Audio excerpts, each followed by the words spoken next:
Welcome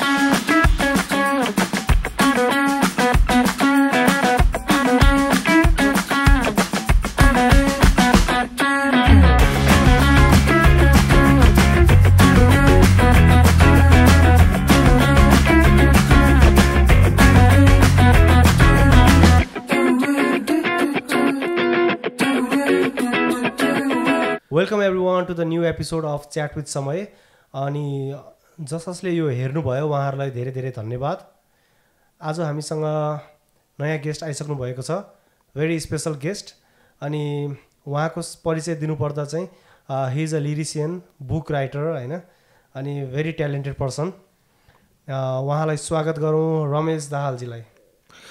नमस्कार Rakeshji, thank you very much for welcoming me here in Canberra. Thank you दाई। जस्तै यहाँ हाम्रो अगाडि एउटा बुक छ अहिले होइन। हजुर। अनि यो बुक चाहिँ म देखाउन चाहेँ सबैलाई। यो बुकको नाम छ हिउँको फुल होइन दाई। यो बुकबाटै सुरु गरौँ है त दाई। अफकोर्स हजुर, हस्। एउटा कुनै एउटा कविता वा गीत त्यो 2 लाइन सुनाइदिनुहुन्छ त्यो बुकबाट दाई? हुन्छ, किन हुँदैन। बिगेन होइन, म ऱ्यान्डमली सेलेक्ट गर्छु है। हजुर दाई। किनभने मलाई अलिकति अप्ठ्यारो भयो यो कुन चाहिँ सेलेक्ट गर्ने भनेर, ऱ्यान्डमली सेलेक्ट गरौँ न। हुन्छ हुन्छ दाइ। ऱ्यान्डमली सेलेक्ट गर्दाखेरि मसँग 26 र 27 नम्बरको गीत यसमा आयो। 26 नम्बरतिर जाउँ ल दाइ। ल 26 नम्बरकै गीत इभन जाउँ भनेर अड्किन जाने भनेर पक्कै पनि। मैले मेरो 26 नम्बरको गीत यो हिउँको फुल मेरो दोस्रो गीत सङ्ग्रह। हजुर। त्यसमा रहेको यो 26 नम्बरको गीत चाहिँ तिम्रो निम्ति मैले तीजको व्रत बस्नु पर्ने, ऋण बोकी तिमीले चाहिँ भट्टी पस्नु पर्ने, वाह। बानी सुधार महिला पुरुष फरक देख्ने आँखा उघार। यो एकदम जेन्डर पर्सपेक्टिभको गीत यहाँ मैले प्रस्तुत गर्ने मौका पाएँ। हजुर दाइ। यो चाहिँ तीज टाइपको गीत हो दाइ यो? तीजमा के छ भने अब यो कल्चरल कुरा भयो। के छ भने हाम्रो दिदीबहिनीहरू उहाँको श्रीमान अथवा हुनेवाला भावी श्रीमानको चाहिँ एक किसिमको गुड हेल्थको लागि व्रत बस्नुहुन्छ नि त, पानी नखाएर।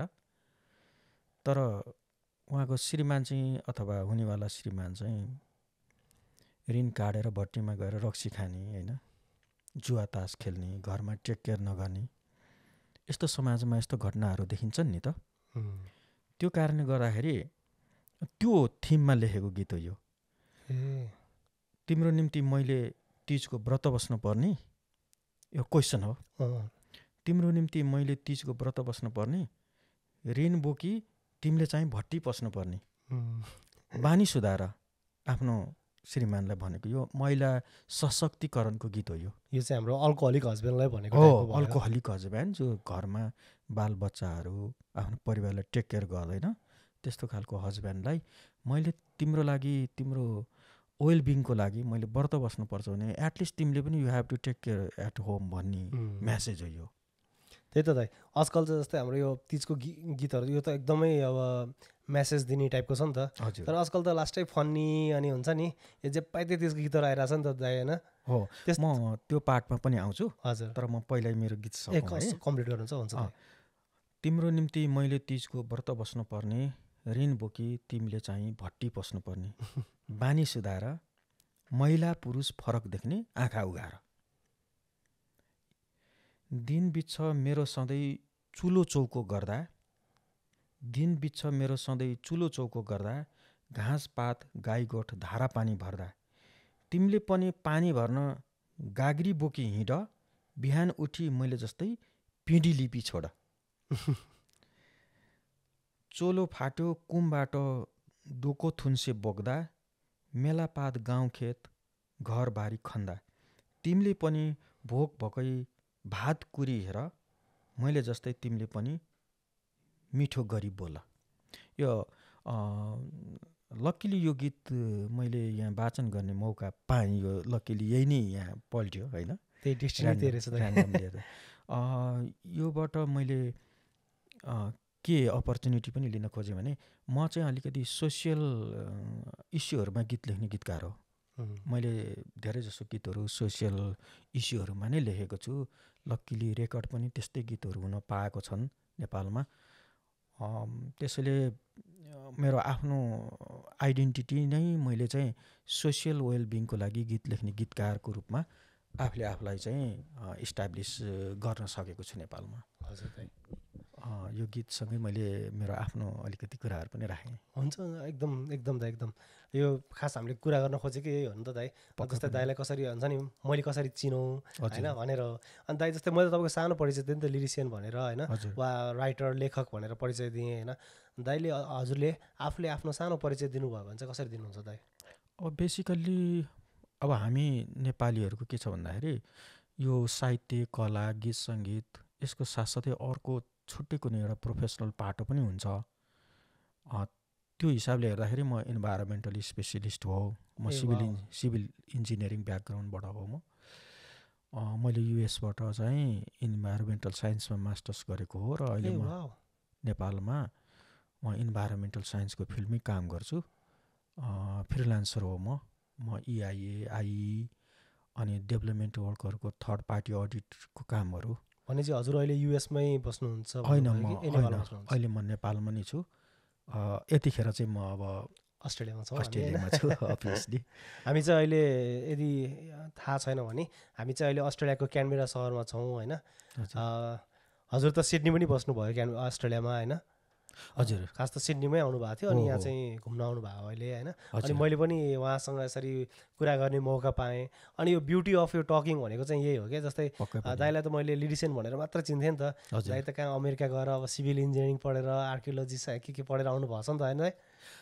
खास गरी अब मैले सिभिल इन्जिनियरिङमा डिप्लोमासम्मको स्टडी त मेरो नेपालमै हो, पुल्चोक इन्जिनियरिङ क्याम्पसबाट हो। हजुर। त्यसपछि मैले 12-15 वर्ष काम गरेँ इन्जिनियरिङ फिल्डमा। त्यसपछि नेपालमै अनि पढ्ने एउटा स्कलरसिप पाएँ। त्यसपछि युएस गएर मैले MSc युएसबाट गरेर अनि म चाहिँ नेपाल फर्केर अहिले नेपालमा काम गरिरहेको छु। भनेपछि यो त एकदमै रियर कन्डिसन होला दाइ। अमेरिका गएर पढेर पनि हजुर त नेपालै फर्किनु भएछ होइन? कहिले पनि उतै बस्नु जस्तो भएन दाइ? मलाई त्यस्तो खासै भएन। मलाई सिग्निफिकेन्ट काम गर्नु थियो नेपालमा, म गरि पनि रहेको छु। मलाई कुनै रिग्रेट छैन त्यसमा फर्केकोले। मलाई ह्याप्पी नै छु म। अफकोर्स दाइ, त्यो त मन जहाँ छ होइन, जहाँ खुसी मिल्छ त्यहाँ गर्ने हो। अब हजुर अलरेडी प्रोजेक्टहरूमा काम गराउनु भएको भयो नि त नेपालमा, पक्कै पनि भनेपछि अलरेडी एक्सपिरियन्स हुनुभयो होला। अनि दाइ अब यो तपाईँको त प्रोफेसन त टोटल्ली डिफ्रेन्ट रहेछ नि त होइन, यो लिरिक्स राइटिङ वा बुक राइटिङ होइन? हजुर। अनि कहिलेदेखि चाहिँ दाइ सुरु गर्नुभयो त दाइ लेख्न चाहिँ? हजुर, यहाँले नै उक्काउनु भएको प्रसङ्गलाई जोडेर म सुरु गर्छु। हुन्छ दाइ। यो जुन गीत सङ्गीतहरू गरिन्छ नि, यो एउटा मल्टिपल इस्युहरू टच हुने विषय हो। म इन्भाइरोमेन्टल साइन्सको विद्यार्थी, सिभिल इन्जिनियरिङको विद्यार्थी होइन, अझ सोसियोलोजी पनि मेरो फिल्ड अफ स्टडी हो। यो सबैले के गर्छ भने हामीलाई हाम्रो समाज बुझ्न, हाम्रो इन्भाइरोमेन्टसँग हामीलाई कनेक्ट हुन, एउटा कन्स्ट्रक्टिभ फिल्डमा काम गर्नलाई हामीलाई प्रेरित गर्छ। र साहित्य यो कन्स्ट्रक्सन हो। साहित्य सिर्जना गर्नु, गीत लेख्नु, सङ्गीत गर्नु, यो क्रिएटिभिटी चाहिँ हामीलाई हाम्रो फिल्ड अफ स्टडीले सपोर्ट गर्छ। तपाईँ जुनसुकै फिल्डमा काम गर्नुहोस्, तपाईँको यो भनौँ न आफ्नो प्रोफेसन छ होइन, खास गरी भिडियोग्राफी, यो सबै चिजहरूले एउटा क्रिएटिभिटी यहाँलाई दिन्छ। मलाई पनि मेरो फिल्ड अफ स्टडीले एकदम राम्रो क्रिएटिभिटी, एउटा क्रिएटिभ बनाएको छ। म कन्स्ट्रक्टिभ कामहरू गर्छु, किनभने मैले जुन एकाडेमिक क्वालिफिकेसन्सहरू मेरो छ, जुन एक्सपिरियन्सहरू मेरो छ, त्यो अन्ततोगत मेरो लिरिक्स राइटिङमा मलाई सपोर्ट नै गर्छ। पहिलो प्रसङ्ग त्यो। दोस्रो प्रश्न यहाँले मलाई सोध्नुभएको कहिलेदेखि सुरु गरेको हो भनेर। यो गीत लेखन मेरो एकदम एउटा एक किसिमको चाइल्डहुडदेखि नै मेरो आएको एउटा प्यासन हो। धेरै अगाडिदेखि, जस्तो स्कुल पढ्दादेखि नै धेरै मान्छेहरूको, हामी नेपाली लिरिसिस्टहरू अथवा सिङ्गर्सहरूले के भन्ने गर्छौँ भने कहिलेदेखि तपाईँले सुरु गर्नुभयो भन्दाखेरि स्कुल नै भन्छौँ। मेरो पनि त्यही नै हो, स्कुलदेखि नै हो। वास्तवमा म 8-9 क्लासमा पढ्दादेखि नै म गीत लेख्थेँ। सुरुमा कविता लेख्थेँ, तर पछि गएर मलाई किन गीतमा मेरो बढी लगाव भयो र म अब टाइमको हिसाबले हेर्दाखेरि 1994 तिर आई गेस त्यो बेलादेखि म गीत लेख्छु र मेरो डकुमेन्टेड चाहिँ अब फ्याक्ट हेरेर भन्दाखेरि हजुर 1996-56 तिरदेखि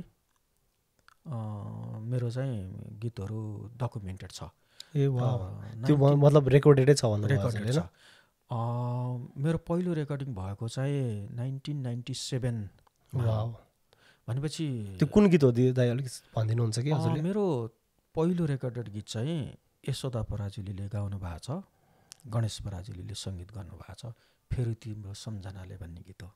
मिल्छ भने दुई लाइन यसो यतिकै? मलाई अलिकति होइन, हजुरले कविता स्टाइलले भन्नुभयो नि हुन्छ, अब जस्तै गीतै नगाउने भए पनि एटलिस्ट जस्तै गाउनुभयो भने थाहा हुन्छ नि त यो गीत हो भनेर हामीलाई पनि भनेर। हजुर यस्तो छ, फेरि तिम्रो सम्झनाले आज पनि आँसु झर्यो, कसो गरे जिउने जीवन न यता न उता पर्यो।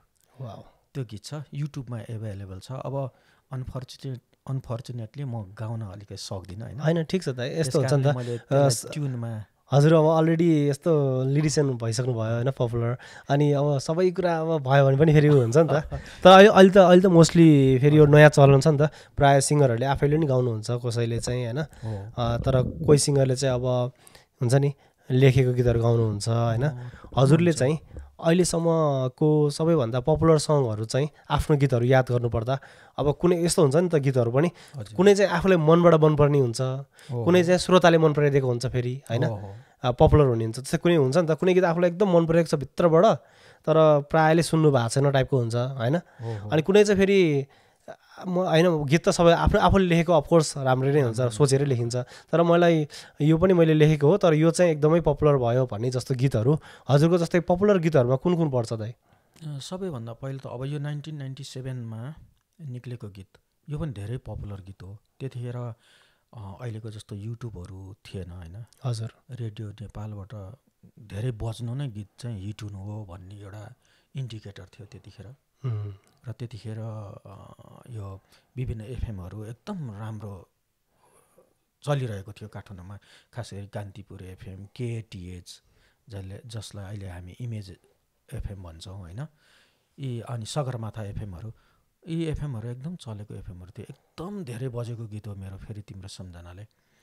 त्यो गीतले नै मेरो एक किसिमको चाहिँ अब डेब्यू भन्छ नि हामी, त्यो गराएको गीत हो। त्यसपछि भनेपछि हजुरले त्यो गीतले चाहिँ हजुरलाई चिनायो भन्नुभयो एकदम। हजुर त्यो एक लाइन भन्ने गाइदिनुहुन्छ वा वाचन गरिदिनुहुन्छ त्यो गीत? फेरि मैले अघि पनि भने होइन, हजुरले गाउनु तिम्रो फेरि तिम्रो सम्झनाले आज पनि आँसु झर्यो, कसो गरी जिउने जीवन न यता न उता पर्यो, ट्राजेडिक गीत हो।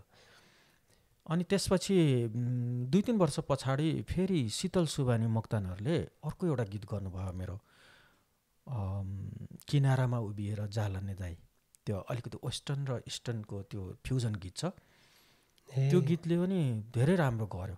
त्यो गीत चाहिँ धेरै नै हिट भयो, धेरै नै बजेको गीत हो। हिट्स एफएम को म्युजिक अवार्ड पनि उहाँहरूलाई दिलायो त्यो गीतले। त्यो गीत धेरै राम्रो गीत चलेको गीत हो। त्यसपछि पछिल्लो समयमा आएर एउटा स्विस एम्बेसीले मेरो एउटा गीत चाहिँ डेभलपमेन्ट थिममा एउटा गीत बनायो नेपालमा। त्यतिखेर यो हाम्रो अलिकति अशान्ति छाइरहेको अवस्था त्यो र अलिकति सोसियल इन्क्लुजनको इस्युहरू पनि एकदम हेभी उठिरहेको, विभिन्न भनौँ न सोसियली डिस्क्रिमिनेटेड सेक्सन अफ पपुलेसनले यो पोलिटिकल एरियामा स्पेस पाउनुपर्छ भन्ने चाहिँ ठुलो डिस्कसन भइरहेको अवस्था थियो। त्यो सबैलाई क्याप्चर गरेर लेखेको गीत थियो त्यो थिमलाई। त्यो गीत चाहिँ अत्यन्तै धेरै बज्यो।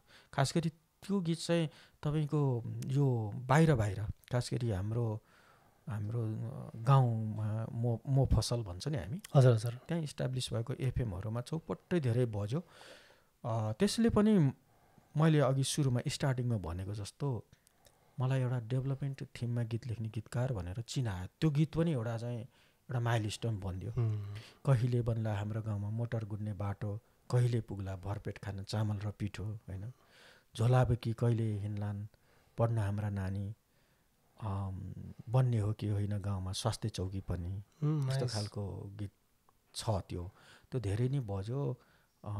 प्रसिद्ध सङ्गीतकार मेरो गड ब्रदर शक्ति बल्लभ श्रेष्ठ दाईले सङ्गीत गर्नुभएको, आनन्द कार्कीले र माण्डवी त्रिपाठी जस्ता बहुचर्चित गायक गायिकाहरूले त्यो गीतलाई गाउनुभएको थियो।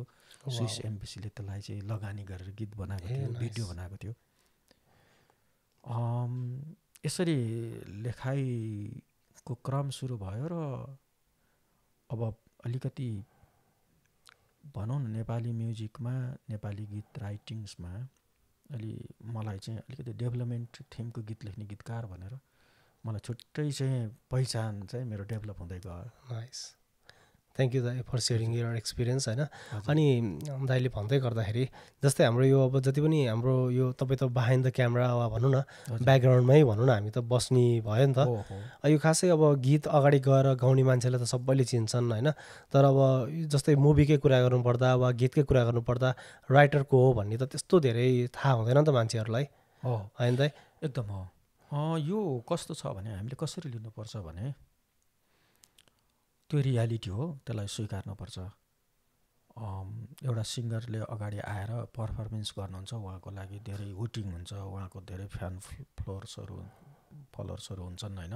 हजुर, उहाँको नेसनल इन्टरनेसनल ट्राभल उहाँले गर्नुहुन्छ, त्यो हामीले खोज्नु हुँदैन, किनभने हाम्रो रोल त्यो होइन। जे आफ्नो रोल होइन त्यसमा आफूले खोज्नु हुँदैन होइन। तर के हुन्छ भने हामी पपुलर कसरी कहाँबाट हुन्छौँ भने जसले त्यो गीतलाई राम्ररी सुनेको हुन्छ, जसले गीतको थिम बुझ्छ, जसले गीतको मर्म बुझ्छ, उसले चाहिँ गीतकार खोजेर हेर्छ कि, र त्यहाँबाट हामीले ह्याप्पिनेस फिल गर्नुपर्छ। गायक स्टेजमा पपुलर हुँदाखेरि कतै न कतै आफूले आफूलाई त्यो ठाउँमा देख्नुपर्छ कि आफूले आफूलाई। हामी पर्फर्मर्सबाट चाहिँ मुखरित भइरहेका हुन्छौँ, हामी पर्फर्मर्सबाट हामी लाखौँ श्रोताहरूमा पुगिरहेका हुन्छौँ, हाम्रो ओड्स पुगिरहेको हुन्छ। त्यो चाहिँ हामीले ह्याप्पिनेस, हाम्रो लागि ह्याप्पिनेस त्यो हो। एउटा सिङ्गर लाखौँ श्रोताहरूको अगाडि गएर उहाँले ताली पाउँदाखेरि त्यो हामीलाई त्यो चाहिँ गर्व हुनुपर्छ कि त्यो मैले पाइरहेको छु, मेरो गीतले पाइरहेको छ, त्यो फिल चाहिँ म गर्छु। त्यस कारणले कहिले पनि त्यो चाहिँ एक किसिमको लघुताभास भन्छौँ हामी, इन्फेरिटी फिलिङ, त्यो चाहिँ ममा हुँदैन।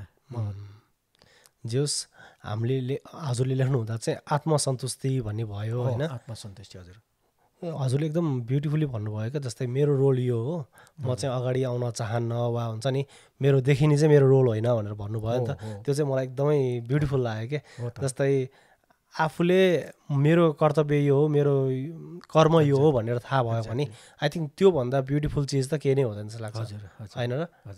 अनि हजुरले चाहिँ नि जस्तै यो बुककै कुरा गरौँ अहिलेलाई, फेरि बुकतिरै आएँ म फेरि घुमिफिरी होइन।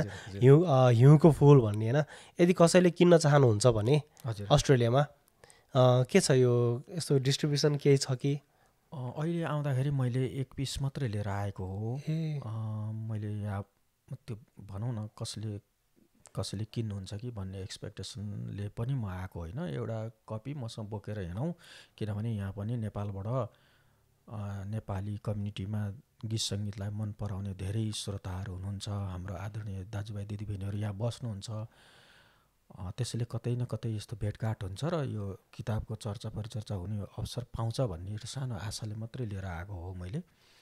अब त्यसरी कसैलाई इन्ट्रेस्टेड हुनुहुन्छ भनेदेखि नै एभाइलेबल चाहिँ म गराउन सक्छु, तर यतिखेर मेरो हातमा चाहिँ एउटा मात्रै कपी छ। हुन्छ, यदि हजुरहरूलाई यो बुक किन्नु मन छ वा उहाँको त अघिल्लो बुक पनि छ होइन। हजुर, अघिल्लो बुकको नाम चाहिँ के हो होला? अघिल्लो बुकको नाम चाहिँ बालुवाको घर। बालुवाको घर, त्यो पनि गीती सङ्ग्रह नै हो त? त्यो गीती सङ्ग्रह हो। अघि मैले मेरो सुरुमा रेकर्ड भएका गीतहरू चाहिँ सबै बालुवाको घरमा छ। त्यसमा पनि नेपालको टप लिरिसिस्टहरूले आफ्नो भनाइहरू त्यसमा लेखिदिनु भएको छ। मेरो सुरुको धेरै गीतहरू रेकर्ड भएको गीतहरू त्यसमा छ। तर यो पछिल्लो समयमा मैले पछिल्लो समयको गीतहरू चाहिँ यो मेरो सेकेन्ड एन्थोलोजी यसमा रहेको छ र अहिले म तेस्रो गीत सङ्ग्रहको पनि तयारीमा छु। ए वाउ। हजुर। जस्तै अब यो बुककै कुरा गरौँ फेरि एकचोटि, अनि म यो बुकबाट बाहिर निस्किन्छु त्यसपछि। बुककै कुरा गर्दा चाहिँ अब यो जस्तै कसैलाई यदि यो बुक किन्न मन छ भने अहिले त एभाइलेबल छैन, तर जुनै बेला अनलाइन एभाइलेबल भयो वा कुनै पनि स्टोरमा वा कहीँ भयो भने म डिस्क्रिप्सनमा हालिदिन्छु पछि, किनभने description I can change it any time होइन। त्यो चाहिँ म तल एभाइलेबल गरिदिन्छु। होपफुल्ली विदिन अ मन्थ त्यो एभाइलेबल गर्ने ट्राई पनि गरौँला हामी। यदि कसैलाई किन्ने इच्छा छ भने हामीलाई म्यासेज गर्न सक्नुहुन्छ, अनि will see how we can give it to you होइन। यसको मैले अब यो प्रसङ्ग चलेपछि मैले थप कुराहरू गरेँ। यसमा मैले यो गीत सङ्ग्रह मलाई भनौँ न गीतको किताब बेचेर मलाई मेरो लाइभलीहुड चलाउनु छैन।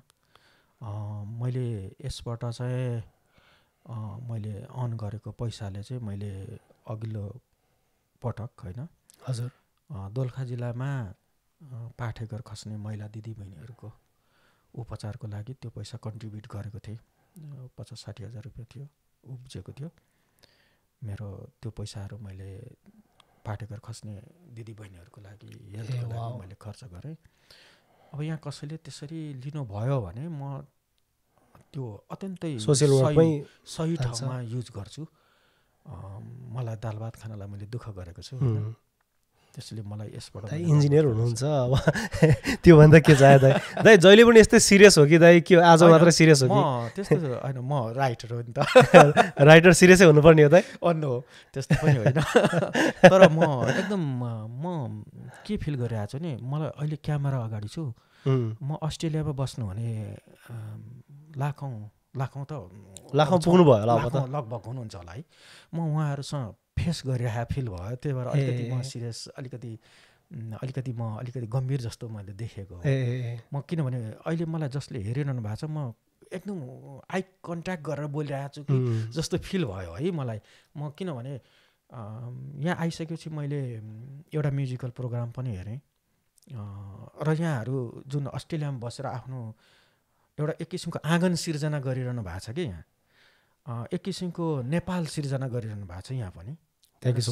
सानो मिनी नेपाल छ यहाँ। हजुर यहाँहरूको चाहिँ आफ्नो कल्चर, आफ्नो देश, आफ्नो भाषा, आफ्नो संस्कृति होइन साहित्य यो सिर्जना गरिरहनु भएको छ। त्यो हिसाबले म एकदम इन्सपायर भएँ कि यो देश, कला, संस्कृति, यो धर्म, यो हरेक चिजहरू हाम्रो आफ्नोपन, यो भूमि, यो भूगोलले मात्रै चाहिँ यसलाई बााउन्ड गर्दो रहेछ है। यो चाहिँ एउटा हृदयको कुरा रहेछ भन्ने मलाई त्यो फिल भएर अनि अलिकति बढी भावुक जस्तो पनि फिल भएर म बोलिरहेको छु यहाँहरूसँग। होइन दाइले त्यति भन्नुभयो। हजुर थ्याङ्क यू सो मच दाइ। अनि दाइले यति भन्नु हुँदाखेरि मलाई चाहिँ के कुरा आयो भने, जस्तै मैले प्रिभियसली नै यो कुरा गरेको थिएँ होइन। जस्तै कोही मान्छे चाहिँ नेपालबाट आउँछन् भने वा कुनै कन्ट्रीबाट आउँछन् भने ऊ चाहिँ एक्लै आउँदैन कि, उसको कल्चर बोकेर आउँछ, उसको खाना बोकेर आउँछ, उसको ड्रेस बोकेर आउँछ, उसको ट्रेडिसन बोकेर आउँछ होइन, उसको ल्याङ्ग्वेज बोकेर आउँछ। भन्नाले सिङ्गो नेपाल बोकेर आउँछ क्या। एउटा नेपाली आउनु भनेको सिङ्गो नेपाल आउनु हो, अनि सिङ्गो नेपाललाई चिनाउनु हो जस्तो लाग्छ मलाई चाहिँ। पक्कै पनि हिजो अब मलाई कस्तो लाग्छ भन्दाखेरि हामी कहाँ पुगेको छैनौँ। म अस्ट्रेलिया आइसकेपछि मैले ब्लू माउन्टेन मैले भिजिट गरेँ, त्यहाँ गुराँस देखेँ मैले होइन। हाम्रो गुराँस यहाँ पनि आएछ एउटा भावना हो। हजुर हजुर। अब यहाँको मान्छेहरूले भन्नुहुन्छ होला हाम्रो गुराँस नेपालमा पुग्यो भन्नुहुन्छ होइन, अर्को कुरा हो। हरेकको चाहिँ एउटा एक किसिमको प्याट्रियोटिजम हुन्छ नि। हजुर हजुर होइन, प्याट्रियोटिक फिलिङ त हुन्छ नि त। हाम्रो त अब राष्ट्रिय फुलै भएको होइन। हाम्रो गुराँस ब्लू माउन्टेनमा छ होइन, हाम्रो गुराँस यहाँ आइपुग्यो। अनि हामी कहाँ नपुगेको रहेछौँ त होइन, हाम्रो गुराँस त यहाँ आइपुगेको छ, लाली गुराँस यहाँ आइपुगेको छ। हामी अब म युएसमा पढेँ, युएसमा पनि त्यत्तिकै नेपाललाई माया गर्ने, नेपाली कल्चरलाई माया गर्ने मान्छेहरू भेटिनुहुन्छ। हामी युएसमा पनि छौँ। हजुर युरोपमा जाउँ, युरोपमा पनि हामी छौँ। हामी अस्ट्रेलियामा एउटा सिङ्गो कन्टिनेन्ट हो, यो एउटा देश मात्रै होइन, यो त एउटा ठुलो महादेश हो नि। हजुर हामी महादेशमा छौँ, यहाँ पनि छौँ। अफ्रिकामा जाउँ, अफ्रिकामा पनि नेपाल छौँ। हामी कहाँ छैन, हामी त विश्वको जुनसुकै ठाउँमा पनि नेपाल पुगेको छ कि। र यसमा हामी गर्व गर्नुपर्छ हामीले। त्यही त संसारमा पुगेको छौँ। हाम्रो कला, धर्म, संस्कृति, हाम्रो म्युजिक, हाम्रो लिटरेचर, हामी अल ओभर दि वर्ल्ड छौँ नि होइन। त्यसले यो हामीले प्राउड गर्नुपर्छ। आई थिङ्क त्यही त जस्तै कतिले चाहिँ भन्नुहुन्छ नि जस्तै नेपाल छोडेर गयो, देश छोडेर गयो होइन, देशको माया नभएर छोडेर गयो भन्नुहुन्छ नि त कतिले। मलाई चाहिँ त्यो पनि होइन जस्तो लाग्छ। अनि यसको पोजिटिभ एस्पेक्ट पनि हेर्नुपर्छ जस्तो लाग्छ क्या। जस्तै अहिले जति पनि नेपाली मुभीहरू, नेपाली अब सिङ्गरहरू, कलाकारहरू होइन, जति पनि विदेशमा गएर पर्फर्मेन्स गर्नुहुन्छ होइन, त्यो भनेको त हामी सबै नेपाली बाहिर भएर हो नि त होइन। अब जस्तै कुनै पनि नेपाली आर्टिस्ट गएर विदेशमा गएर त्यहीँको विदेशीलाई गएर त देखाउने होइन नि त आर्ट होइन, जस्तै कल्चर देखाउने होइन नि त। कुनै कुनै होला 5% 10% जस्तै कल्चरल डान्स लिएर गएर देखाउनेसम्म हुन्छ होला कहीँ कहीँ है, नहोला भन्न सकिँदैन।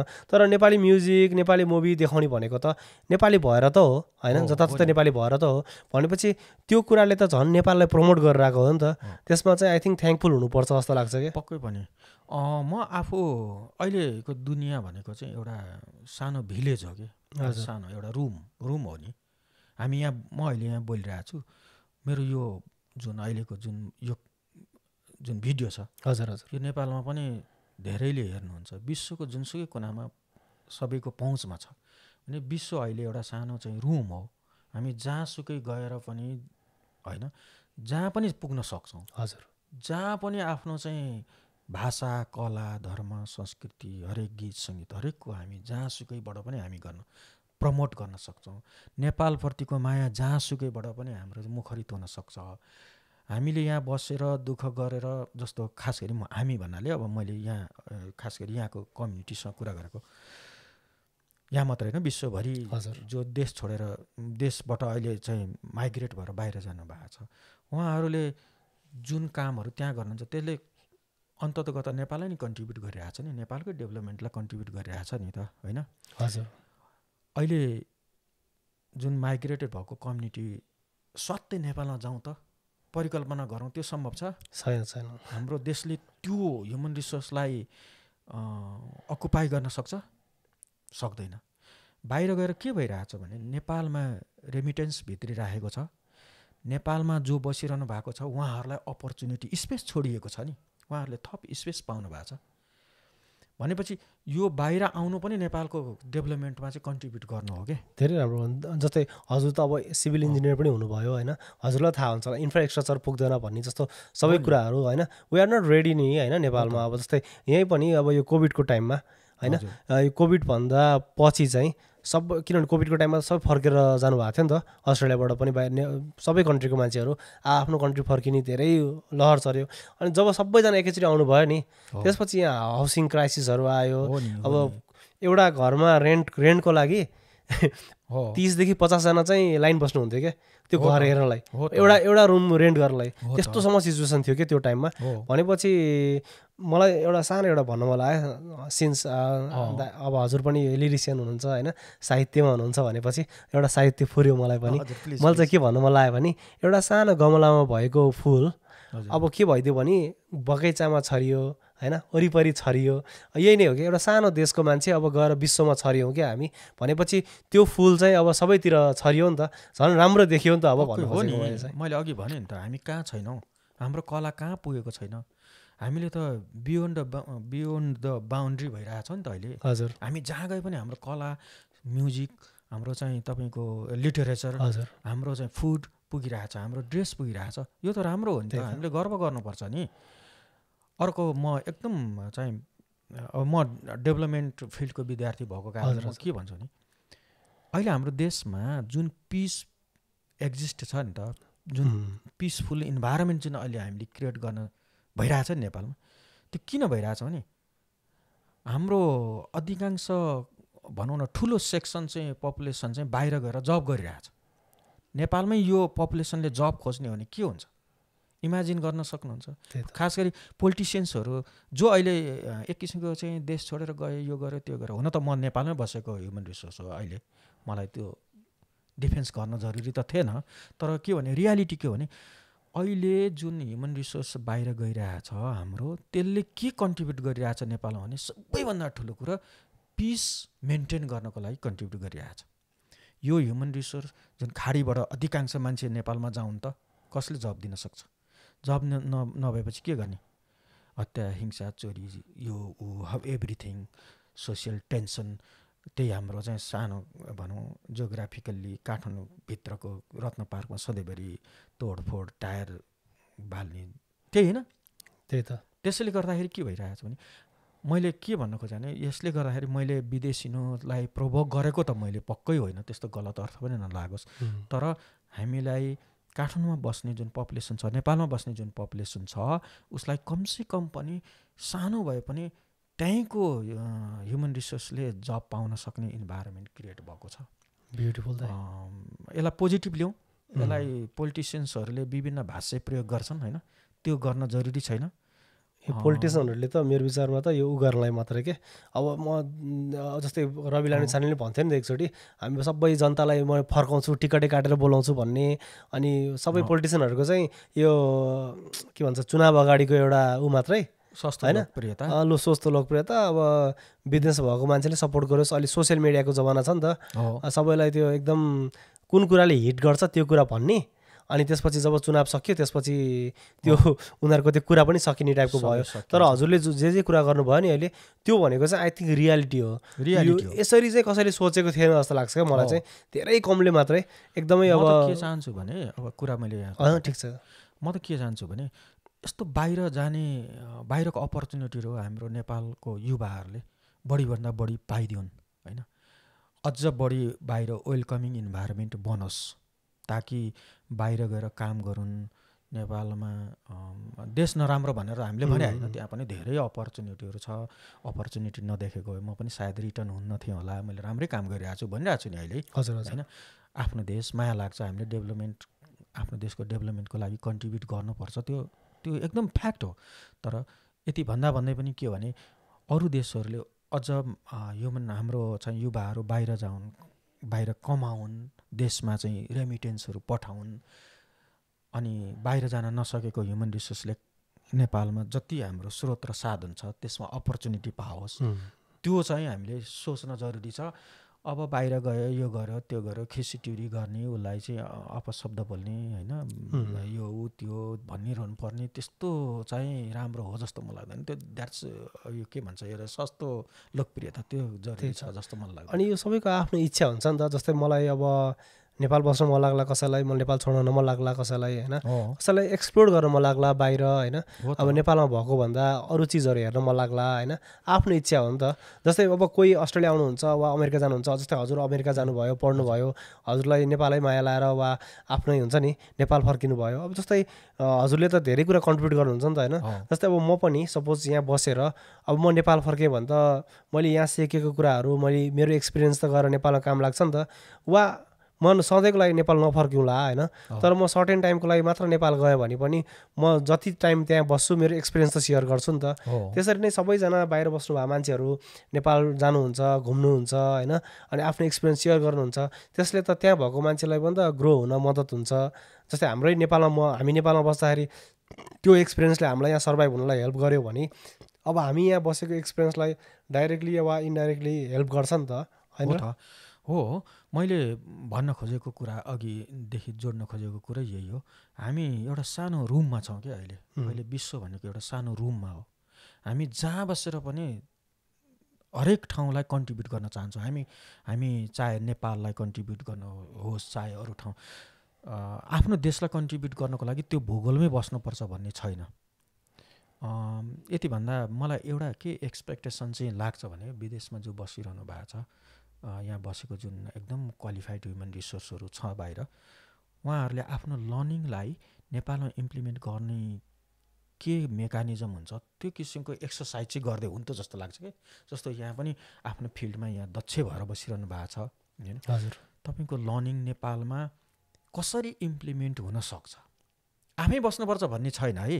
नेपालमा आफै बसेर रत्न पार्कदेखि बानेश्वर अथवा गौशाला यो हिँड्नुपर्छ भन्ने मेरो एक्सपेक्टेसन होइन। यहाँ बसेर पनि कन्ट्रिब्युट गर्न सकिन्छ कि। जुन लर्निङ छ, तपाईँको स्किल छ, तपाईँको चाहिँ त्यो चिज कसरी त्यहाँ ट्रान्सफर हुनसक्छ, त्यो चाहिँ सबैले वे आउट खोजिदिएर त्यो किसिमको लर्निङ त्यहाँ चाहिँ ट्रान्सफर हुन सक्यो भने त्यो नै हो यहाँहरूले गर्ने ठुलो कुरा। त्यही त विदेशमा बस्ने ह्युमन रिसोर्सले गर्ने त्यही नै हो।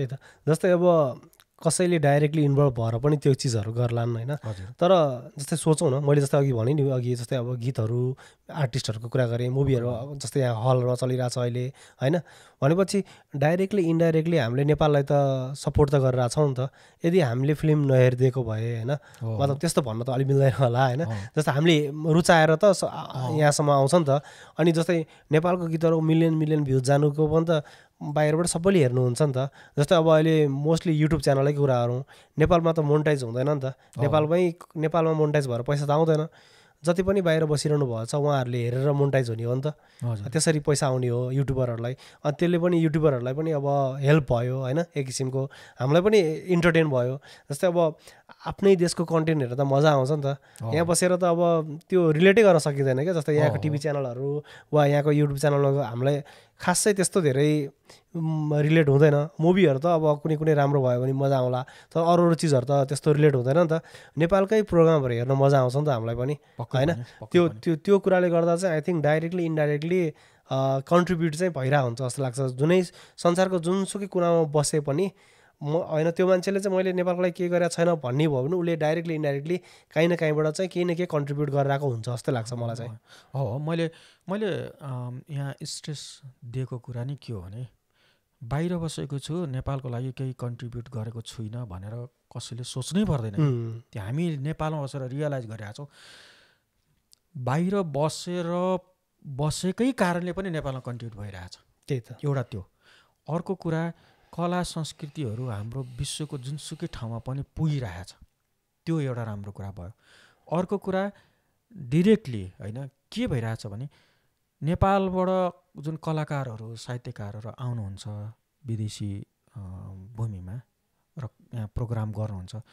त्यो कारणले उहाँहरूको लाइभलीहुड कति राम्रो भइरहेछ त्यही त होइन हामी नेपालमा बसेर हामीले कुन चाहिँ सिङ्गरलाई एउटा राम्रो लाइभलीहुड दिन सकेका छैन नि होइन उहाँहरू यहाँ आउनुहुन्छ तपाईँहरूले बोलाइदिनुहुन्छ त्यही त विश्व भ्रमण गर्न पाउनु भएको छ विश्व भ्रमण गर्न पाउनु भएको छ यहाँ आएर प्रोग्राम गरेर जाँदाखेरि उहाँहरूको लाइभलीहुडलाई कन्ट्रिब्युट भएको छ उहाँहरूले गाडी चढ्न सक्नु भएको छ उहाँहरूले घर जोड्न सक्नु भएको छ उहाँहरूले राम्रो नै लाउन खान सक्नु भएको छ होइन त्यो किन भन्दाखेरि त्यसको लागि बाहिर बसेको हाम्रो दाजुभाइ दिदीबहिनीहरूले खर्च गरिदिनु भएको छ यहाँ बोलाइदिनु भएको छ प्रोग्राम गरिदिनु भएको छ टिकट किनिदिनु भएको छ माया गरिदिनु भएको छ होइन त्यो पैसा लिएर उहाँहरू जानुहुन्छ गएर आफ्नो जीवनचर्यालाई कन्ट्रिब्युट गर्नुहुन्छ भनेपछि त्यो लेभलको सपोर्ट एउटा डाइरेक्ट सपोर्ट हो क्या त्यो सिधै देख्दाखेरि सपोर्ट तपाईँले यहाँ एकछिन अगाडि मलाई भन्नु यो गीतको किताब अस्ट्रेलियामा कसरी एभाइलेबल हुन्छ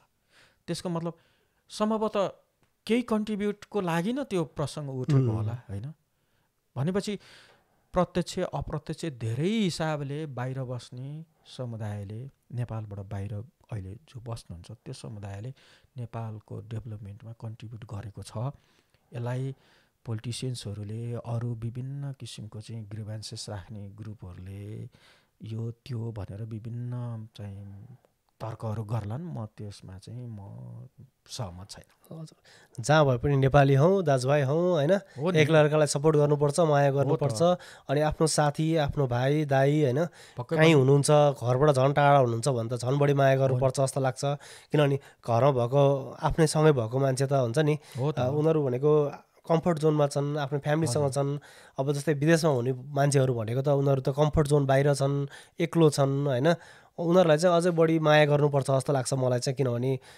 बिचरा उनीहरू अब घरबाट टाढा हुने बित्तिकै धेरै कुराको टेन्सन हुन्छ नि त धेरै स्ट्रेस हुन्छ मान्छेहरू डिप्रेसनमा जान्छन् होइन त्यही भएर घरबाट टाढा भएको मान्छेलाई अझै बढी माया गर्नुपर्छ जस्तो लाग्छ पक्कै भन्यो म आफैले पनि फेस गरेको यहाँ आउँदाखेरि मैले प्लेनमा मेरो एकजना साउथ यो दिल्लीको एकजना सहयात्री साथी अर्को सिटमा बसिरहेको हुनुहुन्थ्यो सुरुमा उहाँ इङ्ग्लिस बोलेर आफ्नो फ्यामिली पनि हुनुहुन्थ्यो उहाँको इङ्ग्लिसमा कुरा गर्दै हुनुहुन्थ्यो मैले तपाईँ चाहिँ अब सँगै सिटमा बसेपछि हामी कुनै न कुनै त चिनजान भइ नै हाल्छ नि अनि कुरा गरेँ मैले तर ऊ त इन्डियन रहेछ अनि मैले तपाईँ दिल्लीबाट भने अनि उसले म दिल्लीबाट भन्यो त्यसपछि म चाहिँ काठमाडौँबाट भने होइन मैले तेरो एसेन्टबाट मैले त काठमाडौँबाट भने मैले चिनिसकेको थिएँ भने अनि हिन्दीबाट पनि बोल्यो होइन अनि उसले के भन्छ भन्दाखेरि नेपालीहरू एकदम इनोसेन्ट, एकदम इनोसेन्ट, हार्ड वर्कर होइन।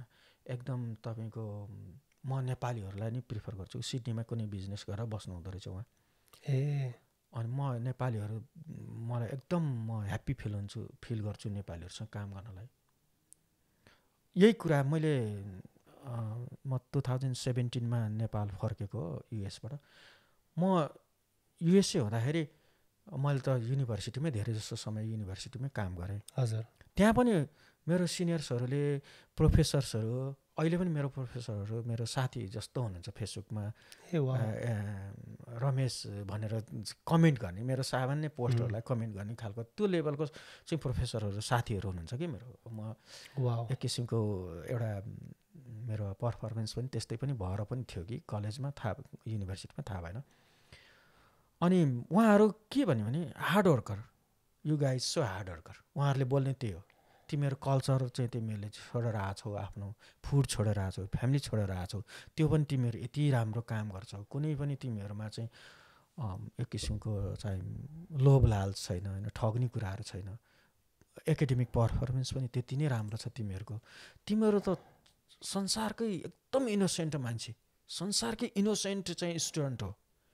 अब फेरि हाम्रो के हुन्छ भने हामी आफ्नो प्रोफेसरलाई, टिचरलाई हामी एउटा चाहिँ होइन देउताको रूपमा मान्छौँ नि त होइन। हाम्रो कल्चर त त्यो हो नि त।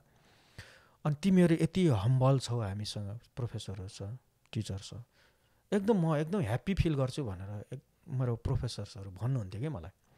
भनेपछि हामी नेपालीहरू जहाँ गए पनि राम्रो गुडविल कमाइरहेको छौँ कि। उहाँको जुन म प्लेनमा आउँदाखेरिको सहयात्री साथी हजुर होइन, र मेरो प्रोफेसरहरू, मैले युएसमा बिताएको सँगै काम गरेका साथीहरूको म रिफरेन्स लिएर भनिरहेको छु कि यो। भनेपछि हामी संसारमा एकदम इनोसेन्ट, एकदम हार्ड वर्कर, अनि ह्याङ्की प्याङ्की नजान्ने त्यस्तो खालको चाहिँ मान्छे हो कि। एकदम हामी ट्रु ह्युमन बिइङ हो कि हामी खासमा। हजुर।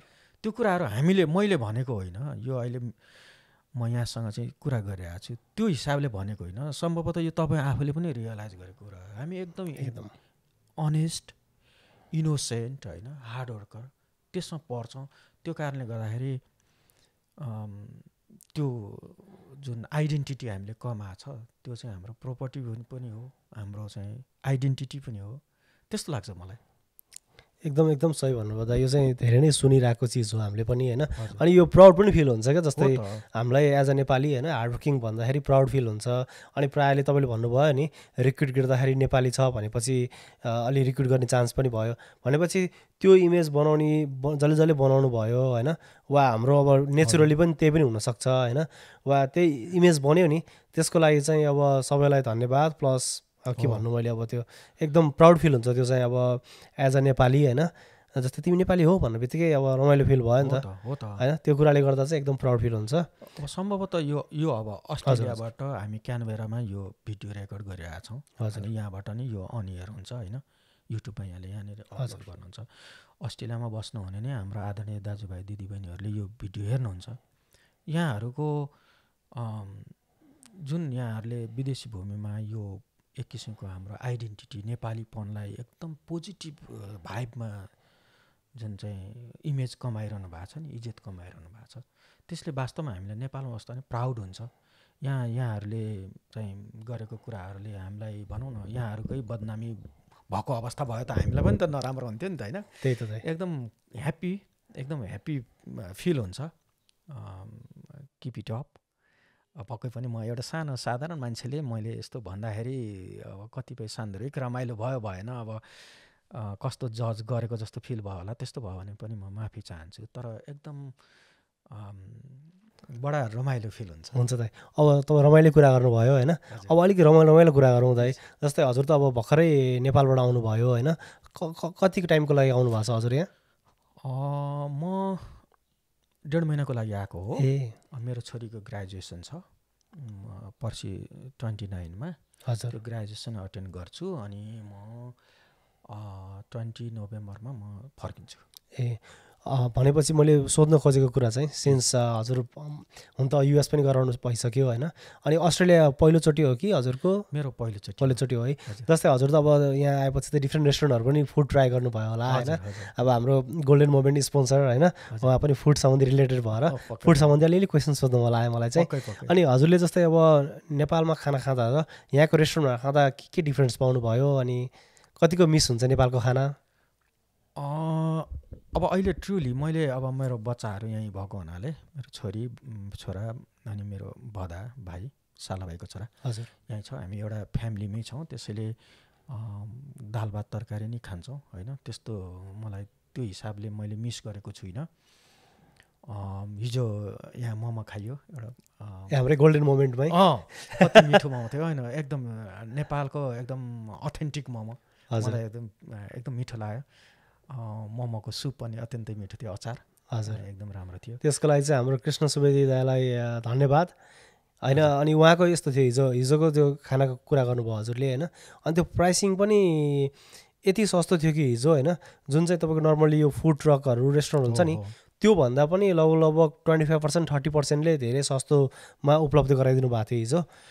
हो, कम्पेयरिङ टु युएसए फुड चाहिँ अस्ट्रेलियामा अलिकति महँगो हो कि जस्तो लागेको है ओभरअल है। हजुर हजुर, मैले हिजोको मोमोलाई कम्पेयर गरेको, हिजोको त धेरै सस्तो थियो, हिजोको त धेरै राम्रो मोमो हो, मिठो र सस्तो पनि। बेलुका चिकन पनि हामीले ट्राई गऱ्यौँ, एकदम मिठो थियो, एकदम राम्रो, एकदम मिठो, एकदम राम्रो थियो।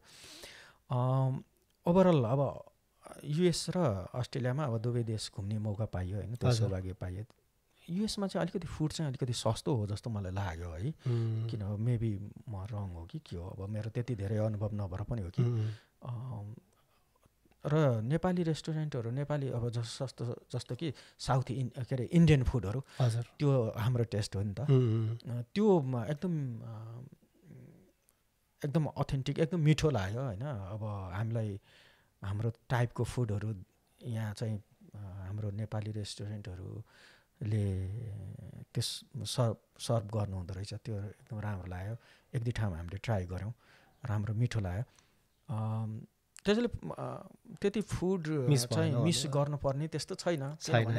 अब जस्तो नेपाली कम्युनिटीहरू छ, हाम्रो ब्रदरहुड हाम्रो सिस्टरहुड जुन छ, त्यसले गर्दाखेरि पनि हामी कतै न कतै नेपाली फुडहरू इन्जोय गरिराखेकै हुन्छौँ। त्यस्तो चाहिँ मलाई चाहिँ भएन। अहिले आएर चाहिँ जस धेरै रेस्टुरेन्टहरू भएको भएर एकदम इजी भयो। हजुर, कुनै टाइम थियो रेस्टुरेन्ट खोज्नै गाह्रो थियो हुन्छ नि, एकदम धेरै ट्राभल गर्नुपर्ने रेस्टुरेन्ट खोज्नलाई होइन, तर अहिले आएर चाहिँ जस एटलिस्ट इजिली एभाइलेबल छ होइन, त्यही भएर त्यो चाहिँ रमाइलो हुन्छ। कहिले काहीँ यसो बाहिर खान जाउँ होइन, नेपाली खाना खाउँ हुन्छ नि, किनभने कहिले काहीँ घरमै बनाइरहनु नि झ्याउ हुन्छ नि त, अब बाहिर गएर खाउँ भन्यो भने रमाइलो छ जियोस् यहाँ चाहिँ। पक्कै पनि है, एकदम रमाइलो इन्भाइरोमेन्ट छ यहाँ। सबैभन्दा ठुलो कुरा यहाँको weather just like Nepal Kathmandu जस्तै छ, सेम जस्तै छ, कति रमाइलो छ, शीतल छ, कुल बिहान होइन, कस्तो मजा छ। अब गर्मीको बेला कतिसम्म गर्मी पर्छ त्यो त आइडन्ट हो, तर त्यस्तै नै हुन्छ, नेपाल जस्तै नै हुन्छ। यो जाडो पनि आई थिङ्क हजुर, किनभने सिडनीमा मोस्टली बस्नुहुन्छ भनेपछि सिडनीको वेदर नेपालको वेदर चाहिँ लगभग उस्तै नै छ भन्छु मैले चाहिँ। त्यही भएर पनि मलाई चाहिँ नेपाल काठमाडौँ, म त काठमाडौँमा बसेको भएर पनि काठमाडौँबाट बाहिर आएँ जस्तो त्यस्तो फिल भएन। एउटा अझै राम्रो चिज भनेको चाहिँ नेपालमा त कस्तो थिर्याउँछ नि हातहरू, कस्तो चिसै हुन्छ नि, त्यस्तो चिसो चाहिँ हुँदैन यहाँ, हावाले मात्र चिसो हुने हो मोस्टली होइन। अनि गर्मी महिनामा पनि आई डोन्ट नो सेमै जस्तो लाग्छ, तर मोस्टली यहाँ त अब गाडीमै हुन्छौँ हामी होइन, अब बाटोमा पनि बिल्डिङहरूले छेकिहाल्छ लाइटहरू यस्तो, त्यो भएर चाहिँ त्यस्तो धेरै गर्मी पनि हुँदैन। हो, पक्कै पनि एकदम लभली अस्ट्रेलिया एकदम मन पर्यो। कुन ठाउँ घुम्नुभयो त सिडनीको हजुरले? म अब धेरै त मैले घुम्न पाइनँ, अब ओपेरा हाउस हेरेँ, अनि त्यसपछि यो ओसन लाइफ त्यहाँ गइयो, अनि ब्लू माउन्टेन गइयो, वरिपरिको पार्कहरू घुम्यो। अहिले यो दसैँ तिहारको कारणले गर्दाखेरि अब हामी नेपालीहरू जहाँ बसे पनि त्यही हो कि, हाम्रो चाहिँ चाडबाड यो हरेक चिजहरू, अनि दसैँको कारणले गर्दाखेरि बढी जस्तो चाहिँ रिलेटिभहरू कहाँ नै गइयो, यता मिन्टु, अनि त्यसपछि यो प्यारामाउन्ट भन्दो रहेछ मिन्टु मन्दिर छ, त्यो मन्दिरमा पनि गइयो।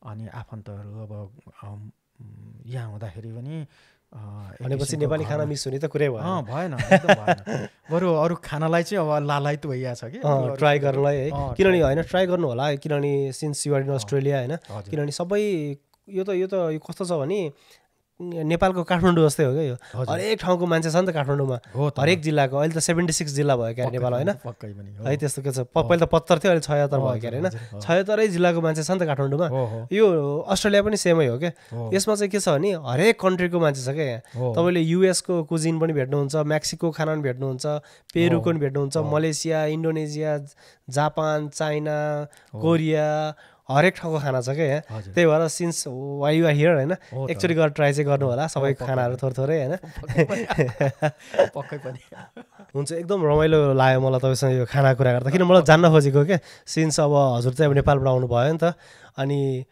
म चाहिँ भर्खर आउँदाखेरि जस्तै नेपालको मसलाहरू त अलिकति अझै हुन्छ नि त के भने मसलेदार हुन्छ भन्ने के भन्ने होइन त्यस्तो हुन्छ अनि यहाँको खानाहरू खाँदा चाहिँ अलिकति फिक्का टाइपको फिल हुन्छ नि माइल्ड हुन्छ नि त अलिकति अनि त्यो भएर सोध्नु खोजेको हजुरलाई चाहिँ किनभने सिन्स हजुर भर्खर आउनु भएको भएर म त अब आएकै 11 वर्ष भइसक्यो अब मलाई चाहिँ नेपालको खाना चाहिँ कस्तो छ भन्ने भइरहेको छ क्या अहिले किनभने नेपाल लगाएकै 6 वर्ष भइसक्यो सिडनी आउँदाखेरि भेटौँ न हाम्रोमा होइन हाम्रो पनि प्रपर नेपाली खानै बन्ने हो त मसला पनि लगभग त्यही पसलकै होला मैले भन्न खोजेको नेपालकै मसला चाहिँ अझै इफेक्टिभ हुन्छ होला जस्तो लाग्यो क्या अलिकति फरक हुन्छ होला केही न केही फरक त हुन्छ होला पक्कै पनि किनभने त्यहाँ हामी जुन मसलाहरू युज गर्छौँ हजुर खानामा त्यसले हाम्रो भनौँ न एक किसिमको ओरिजिनालिटी दिन्छ नि त हाम्रो नेपाली फुडलाई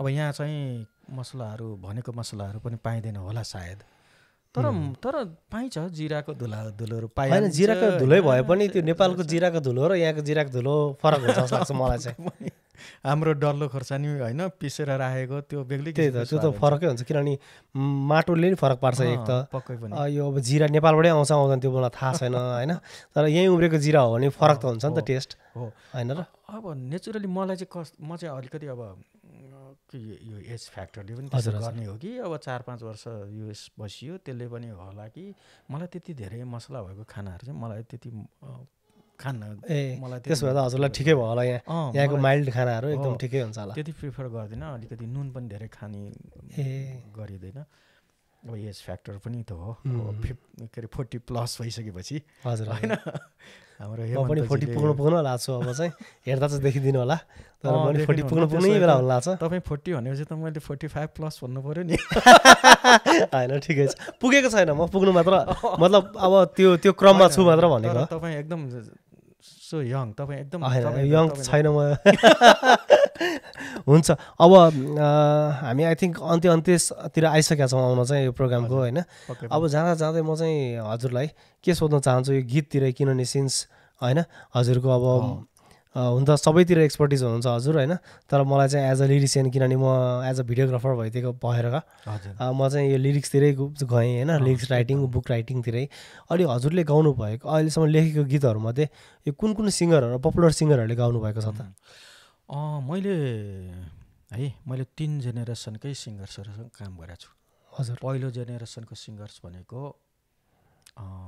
मदन कृष्ण श्रेष्ठहरू उहाँहरूले नि गाउनु भएको छ तपाईँको गीत मदन कृष्ण श्रेष्ठले गाउनु भएको छ मेरो गीत आनन्द कार्कीहरू होइन आनन्द कार्कीहरू अझ अलिकति पछिल्लो जेनेरेसनकै सिङ्गर्स हो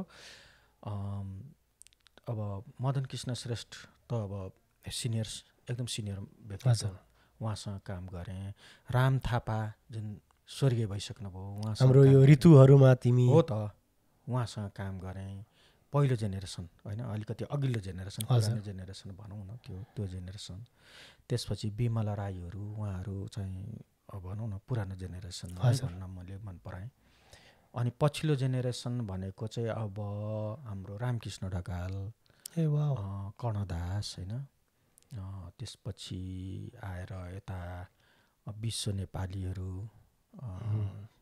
उहाँहरूसँग त्यस्तै गरेर इन्दिरा गोले गुरुङहरू उहाँहरूसँग सेलो गीतहरू तुलसा वाइबाहरू उहाँहरूसँग चाहिँ सेलो गीतहरू पछिल्लो जेनेरेसनको यहीँ बसेर एकदम स्ट्रगल गर्ने अबुन पाण्डे टिका दाहाल सञ्जीव पराजुलीहरू उहाँहरूसँग मैले अस्ट्रेलियामै बस्नुहुन्छ उहाँहरूसँग काम गरेँ त्यस्तै गरेर पवन गिरी होइन पछिल्लो जेनेरेसनको भाइ हाम्रो भाइ जेनेरेसनको। तर म भाइ भन्नु मन पराउँदिनँ है त्यो किनभने हरेक मान्छेलाई जी लगाउँदाखेरि एउटा प्रोफेसनल। तर हाम्रो नेपाली कल्चरमा त अब भाइ दाइ, जस्तै हजुरलाई मैले अब दाइ नै भनेर सम्बोधन गरेँ मोस्ट अफ द टाइम होइन, किनभने यो आई थिङ्क हाम्रो नेचर जस्तो लाग्छ क्या। अनि त्यो कुराले पनि हामीलाई अझै बाँच्छ जस्तो लाग्छ क्या, किनभने मैले हजुरलाई दाइ भन्नु बित्तिकै हजुरले मलाई भाइ भन्नु बित्तिकै त हामी त दाजुभाइ भएन नि त होइन। अब मैले त अब हजुरलाई अब रमेशजी अनि हजुरले मलाई राकेशजी फुटिङमा राख्न चाहन्छु कि मेरो एउटा पर्सनालिटी चाहिँ त्यो होला, म इक्वल फुटिङमा राख्न चाहन्छु। अनि त्यसपछि अब माण्डवी त्रिपाठीहरू होइन, पछिल्लो जेनेरेसन मैले काम गरेको अब सुरज पण्डित, उहाँहरू एकदम पछिल्लो जेनेरेसनमा एकदम चर्चित गायक सुरज पण्डित। अनि नारायण थापा एकदम राम्रो सिङ्गर हुनुहुन्छ। त्यस्तै राजेन्द्र बजगाई सङ्गीतकार, एकदम राम्रो सङ्गीतकार। अन्जु पन्तसँग पनि काम गरेको छु मैले होइन। गणेश पराजुली, यशोदा पराजुली त भइहाल्नु, उहाँहरूसँग काम गरियो।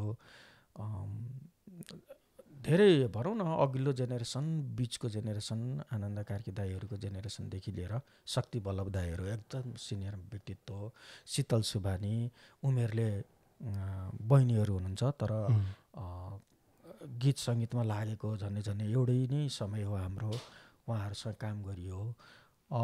त्यस्तै धेरै भनौँ न यो बाँड्दाखेरि 3वटै जेनेरेसनसँग काम गरेको छ। दाइको जस्तै अब अहिलेसम्मकै सबैभन्दा जस्तै तपाईँले 3टा गीत छान्नु पऱ्यो भने पपुलर सङ्गहरूमा कुन कुन छ दाइ? 1 2 3 भनेर छान्नु पऱ्यो भने कमर्सियली पपुलर भएको गीत भन्नु खोजेको मैले। किनारामा उभिएर नै कमर्सियली सक्सेस गीत हो। त्यसपछि राजु लामाको 9 डाँडा पारी कमर्सियली सक्सेस गीत हो। मैले सुमित खड्का दाईको नाम यहाँ बोलिनँ किनभने मैले धेरै प्याट्रियोटिक गीत उहाँहरूसँग गरेको छु, धेरै राष्ट्रभावका गीतहरू उहाँसँग गरेको छु। सुमित दाईको नाम लिनुपर्छ, सन्तोष श्रेष्ठको नाम लिनुपर्छ सङ्गीतकार। फेरि यो नाम लिँदाखेरि कोही छुट्यो भने फेरि अप्ठ्यारो हुन्छ, त्यसैले अब मैले यति नै स्टप गरेँ। सबै मेरो लागि अत्यन्तै के भन्छ श्रद्धेय नामहरू हुनुहुन्छ, मैले रेस्पेक्ट गर्नुपर्ने, लभ गर्नुपर्ने नामहरू छन्, जसलाई मैले यहाँ लिएर कतिलाई छुटाउन म चाहन्न। अनि त्यसपछि अब मेरो अर्को कमर्सियली सक्सेस गीत भनेको सुरज पण्डितजीको चाहिँ जति टाले पनि जुत्ता कुर्कुच्चामा फाट्यो भन्ने गीत हो। 9 डाँडा पारी भइहाल्यो। त्यस्तै गरेर के अरे अकालमा नमरियोस् भन्ने गीत राजु लामाको। खैरो खैरो कपाल तिम्रो एड्रियन प्रधानको, त्यो पनि कमर्सियली सक्सेस गीत हो। एड्रियन प्रधान होइन। अनि तिम्रो ओठको आकृति यो चाहिँ निमारुम्बाको, त्यो पनि कमर्सियल। निमारुम्बा हजुरलाई सिङ्गरको नाम लिँदा त एड्रियन प्रधानको नाम लिनु भएन, निमारुम्बाको नाम लिनु भएन, राजु लामाको नाम लिनु भएन, यो जेनेरेसनको सिङ्गर नामै लिनु भएन नि त। किनभने मैले सुने त फेरि यो सिङ्गरहरू नि त जस्तै हजुरले जति पनि नाम भन्नुभयो त्यो मध्ये मैले सुन्ने चाहिँ अब हुन्छ नि यो जेनेरेसन भयो नि त। पक्कै पनि। कुन चाहिँ गीत भन्नुभयो दाइ त्यो उसको एड्रियन प्रधानले गाउनु भएको? खैरो खैरो कपाल, खैरो खैरो कपाल तिम्रो, त्यो गीत सुने जस्तो लाग्यो मलाई। उहाँले धेरै जसो कन्सर्टहरूमा त्यो गीत गाउनुहुन्छ, या अस्ट्रेलियामा आएर पनि उहाँले यो धेरैचोटि गाएको मैले युट्युबहरूमा। अनि अर्को को सिङ्गर भन्नुभएको थियो हजुरले? राजु लामा पछि? राजु लामा पछि निमारुम्बा। निमारुम्बाको कुन चाहिँ गीत भन्नुभयो हजुरले? तिम्रो ओठको आकृति, यो त्यो पनि। अरू कुनै सिङ्गर दाइ हजुरले सम्झिन चाहनुहुने? अब अघिल्लो जेनेरेसनको यही जेनेरेसन भन्नु खोजेको मैले। यो जेनेरेसन हाम्रो राजु लामा, एड्रियन प्रधान कोही जेनेरेसनको? अब मोरलेस यही नै हो। अब यो जेनेरेसनको अहिले ठ्याक्कै दिमागमा अब भनौँ न सञ्जीव पराजुली यहीँ बसेर काम गर्नुहुन्छ, उहाँले पनि गर्नुभएको छ हातमा घडी भन्ने गीत। त्यो छ। अब फेरि ठ्याक्कै अहिले यो यतिखेर क्विकली भन्नु पर्दाखेरि ठिक छ दाइ, किनभने मेमोरी पनि हो नि त। यत्रो काम गर्नु भइसक्यो होइन, यत्रो गीत निकाल्नु भइसक्यो होइन। यो हजुरले त अब 100औँ गीत लेखिसक्नु भयो होला अहिलेसम्म होइन? 100औँ 1000औँ त पुग्यो? कस्तो छ भने 1000 पुग्यो होला लेख्नु भएको लेखेको गीत त 1000 प्लस छ होला होइन? 1000 प्लस छ। तर रेकर्ड भएको गीत चाहिँ त्यो अडियो भर्जन मसँग 100 प्लस छ। तर मैले कलेक्ट गर्न नभ्याएको दिएको तर रेकर्ड भएको, त्यो मैले रिसिभ गर्न नपाएको, यो सबै गर्दाखेरि सम्भवतः 300 प्लस छ होला जस्तो लाग्छ मलाई, किन कतिपय गीतहरू लेखेर दिएको। हजुरलाई त लास्टै रमाइलो लाग्छ होला यो सुन्दाखेरि क्या, एकदमै मजा आउँछ होला कि आफूले टक्क लेखेको गीत होइन, सुन्दाखेरि डिफ्रेन्ट भोइसहरूमा होइन एकदम मजा आउँछ होला। यो कहिलेकाहीँ बसेर सुन्नुहुन्छ कि हुन्न आफूले लेखेको गीतहरू? म सुन्छु, आफ्नो गीतहरू एकदम सुन्छु, अरूको गीतहरू पनि एकदम सुन्छु। म चाहिँ फेरि कस्तो खालको मान्छे भने म आफ्नै फिल्डको अरूहरूको पनि म एकदम प्रेज गर्ने मान्छे हो कि। मैले धेरैको आर्टिकलहरू, बायोग्राफी आर्टिकलहरू लेखेको छु गीतकारहरूको, तर धेरैले गर्दैनन्, त्यो उहाँहरूको आफ्नो कुरा भयो। तर म गीतकारहरूको नै बायोग्राफी लेखेर म चाहिँ त्यो आर्टिकलको रूपमा पब्लिस गरिदिने मान्छे हो होइन। मैले धेरै गीतकारहरूको चाहिँ, धेरै गायकहरूको, सङ्गीतकारहरूको म आर्टिकलहरू लेख्छु। म इङ्ग्लिसमा पनि लेख्छु, काम चल्ने खालको इङ्ग्लिस छ होइन, लेख्छु। अनि उहाँहरूको करियरमा कन्ट्रिब्युट होस् भन्ने चाहन्छु। तर हतपत सबैले गरिहाल्दैनन्, तर म चाहिँ त्यो गर्छु। मलाई किनभने उहाँहरू अगाडि बढेर उहाँहरूसँगै आफू पनि जाउँ भन्ने लाग्छ उहाँहरूको। अनि एउटा क्वेसन सोध्नु मलाई यो चाहिँ जस्तै यो चाहिँ अलिकति अब खै कतिको रिलेभेन्ट हुन्छ हुँदैन होइन। जस्तै हजुरले गीत लेख्नु हुँदाखेरि कहिलेकाहीँ यस्तो हुन्छ कि हुँदैन, जस्तै म लेखेँ यो गीत चाहिँ मेरै प्रिभियस कुनै एउटा गीतसँग मिल्न गयो भन्ने जस्तो हुन्छ कि हुँदैन? किनभने किनभने 1000वटा गीत लेख्दा त फेरि त्यही लेख्दाखेरि त त्यो आफैले लेख्ने चिज त किनभने आफ्नै माइन्डको कुरा हो नि त, त्यही फेरि रिपिट हुन्छ कि हुँदैन कहिलेकाहीँ त्यस्तो? हुन्छ। के हुन्छ भने नि, कस्तो हुन्छ भने मैले हिउँको के अरे बालुवाको घर भन्ने मेरो पहिलो गीत सङ्ग्रह जुन 63 सालमा, आजभन्दा तपाईँको झन्डै 20 वर्षै क्रस भइसक्यो, त्यसमा लेखेको कहिलेकाहीँ फिलिङ्सहरू पछिल्लो अरू गीतहरूमा आउँछ। र हामीले सबैभन्दा सचेत हुनुपर्ने भनेको त्यो हो, किनभने मल्टिपल क्रिएसनहरू जुन हामी गर्छौँ, हामी सबैभन्दा अवेर हुनुपर्ने त्यो हो। म्युजिसियन पनि सबैभन्दा अवेर हुनुपर्ने भनेको उहाँको अघिल्लो गीतहरूसँग टच नहोस्, तर आफ्नो किसिमको फ्लेभर आउँछ अलिअलि त, जति गर्दा पनि त्यो अभोइड हुँदैन, त्यो आफ्नोपन त्यसमा आउँछ। तर के भन्दाखेरि हामी अवेर हुनुपर्ने चाहिँ त्यो हो, किनभने एउटै क्रिएसन किन अर्कोमा गर्ने? म त के चाहन्छु भने एउटा थिम अर्को गीतमा नआओस् भन्ने पनि चाहन्छु। त्यही त कहिलेकाहीँ लेख्दाखेरि ठ्याक्क त्यही नै पनि लेखिन्छ कि आएको हुन्छ तर त्यो हामी सचेत हुनुपर्छ त्यसमा। म एकदम अवेर हुन्छु त्यो रिपिट नहोस् भनेर, तर भइदिन्छ, त्यो चाहिँ सचेत हुनुपर्छ। हुन्छ। अब जाँदै मैले जस्तै सोध्न बिर्सेको वा हजुरले मेरो बारेमा मलाई यो भन्न मन थियो हुन्छ नि, यो भाइले यो सोधेको भए हुन्थ्यो भन्ने जस्तो केही छ कि? धेरै जसो क्षेत्रहरू मैले गरेको कामहरू चाहिँ अब कभर भएको छ। म के भने म चाहिँ गीतकार मात्रै होइन, म गीत सङ्गीतको चाहिँ म चाहिँ रिसर्च गर्ने व्यक्ति हो। म त्यो हिसाबले मेरो मल्टिपल आर्टिकल्सहरू आएको हुन्छ। म नेसनल इन्टरनेसनल पर्सपेक्टिभको म आर्टिकलहरू लेख्छु होइन, गीत सङ्गीतको। गीतले खास गरी समाजमा के कन्ट्रिब्युट गर्छ भन्ने किसिमको गीतहरू लेख्छु। म सस्तो लोकप्रियताको लागि गीत लेख्दिनँ। मेरो त्यो चाहिँ एउटा मैले अघि पनि भने, मैले लेख्दाखेरि कुनै न कुनै हिसाबले त्यसले चाहिँ सामाजिक मुद्दाहरू नै उठोस्। जस्तो छाउपडीको गीत लेखेँ मैले, यहाँ वाचन गरेको गीत चाहिँ एउटा चाहिँ जेन्डरको पर्सपेक्टिभको गीत, घरमा चाहिँ महिला पुरुष इक्वल फुटिङमा उभिनुपर्छ भन्ने खालको गीत। विडो म्यारिजको चाहिँ प्रोभोक गर्ने किसिमको गीतहरू छ, गरिबीको न्यूनीकरणको लागि लेखिएको गीतहरू छ। त्यसले यसो भन्दै जाँदाखेरि इन्टरटेनमेन्टको गीत नलेख्ने हो त भन्ने पनि आउँछ। मैले खैरो खैरो कपाल भने एड्रिन प्रधानले गाउनुभएको, यहाँहरू कसैलाई इच्छा लाग्छ भने युट्युबमा हेर्दा हुन्छ, त्यो किसिमको एउटा अत्यन्तै मनोरञ्जन दिने खालको गीतहरू पनि लेख्छु। तर मेरो आइडेन्टिटी चाहिँ मैले के इस्टाब्लिस गर्न चाहेको भने म डेभलपमेन्ट ओरिएन्टेड गीतकार हो भन्ने चाहिँ जाओस् भन्ने म चाहन्छु। हुन्छ।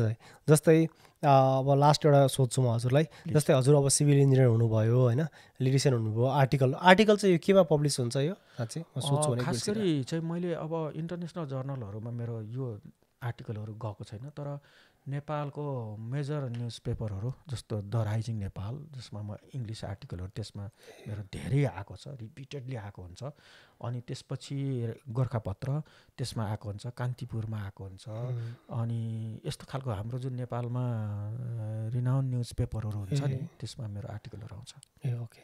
अनि अब मैले सोध्नु खोजेको खास क्वेसन चाहिँ, हजुरले यो बाहेक पनि अरू केही गर्नुहुन्छ कि?